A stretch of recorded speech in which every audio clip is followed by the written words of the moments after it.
What's up, guys? So I've been getting some responses to my response to the vegan gains roaming millennial debate, and it's mainly been from vegans, I can tell. But I think ultimately the point is being missed here. So let me start first of all going back to my initial argument, which is the whole subjective moral basis or objective moral basis for morality. A lot of people don't seem to understand that if your basis for morality is subjective, if you simply feel a certain way about things, and there's nothing really to ultimately arbitrate what is actually good and evil, aside from what anyone says, then you cannot impose that moral standard on anyone else. That's the ultimate foundation of my argument. Richard from Vegan Gains, ask yourself, both of them, any vegan really, there is no objective moral standard that you can impose upon people, because people are essentially arguing from a standpoint of emotions, and you can I mean, even the environmental stuff, even that kind of stuff, ultimately that's not an objective moral standard that you can impose upon other people. But specifically when it comes to killing things, that's what we're mainly talking about. Murdering, as Vegan Gains likes to put it, another sentient being for food or pleasure. And yeah, so basically my question again is, what is the objective moral standard on which they are able, or even yourself as a vegan, are able to impose upon other people? You can't just say murdering animals is wrong and leave it at that. Why is that wrong, is my question. What are you pointing to for that being wrong? Oh, well, it's just understood. Well, that's not an objective moral standard. Sorry, that's not a valid argument.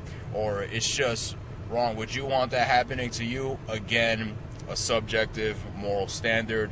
There is no objectivity. To give you an example of something that would be objective, it would have to be something that transcends human opinion. Okay, so this isn't the argument, so don't get caught up in this, but just me personally speaking, I'm a Christian. And so my objective moral standard is God. Anything that agrees with his nature is good, anything that disagrees is bad. That's just to illustrate a point. That's not to argue in favor of Christianity, so don't take it the wrong way. We're talking about veganism here and its ability to be imposed morally and ethically upon other people. So again, what is the objective moral standard of veganism which allows it to be imposed upon other people? Alright, so that is my ultimate question.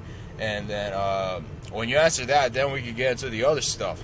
Okay, talk about the ethical arguments of ask yourself, and his question about if you took a trait or gave a trait to a human, what would allow a human to be eaten for food, that if you were to take away that same trait or give that same trait to an animal, would not allow it to be eaten for food.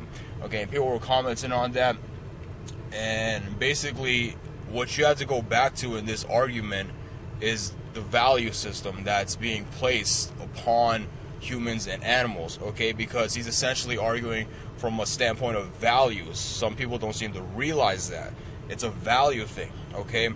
So if you were to take a trait or a characteristic which is of value, that needs to be understood, it's valuable, from a human, to make it so that you could put them on the same level, morally speaking, as an animal, in which you could kill them for food, any sort of trait that would kind of set the trigger point, so to speak, at which you could eat a human for food, at that point, that human would not be classified as a human anymore, because we humans are inherently valuable.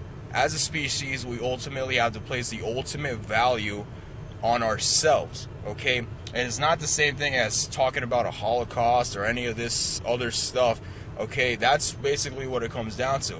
And if you were to give certain traits or characteristics to an animal to make them as valuable as a human, again, that animal would be something completely different, okay? You can't separate our nature when you're talking about this stuff, okay? You have to establish what it is that makes us us, and what makes an animal before you can talk about these other things, okay? And that's after you establish an objective moral standard on which to even be able to legitimately define what is good and evil to begin with, okay?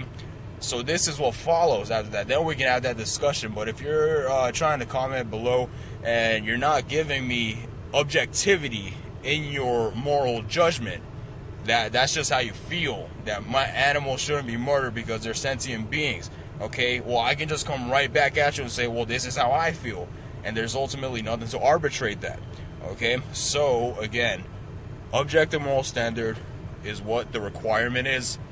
Please let me know what it is down below. Thank you guys for watching. I enjoy having these types of discussions. If you want to make me feel stupid, please try. You know, I'm here to learn. Ultimately, that's my ultimate goal. So you guys have a great day, and have a happy Mother's Day as well, because that's when I'll be uploading this. So y'all take care.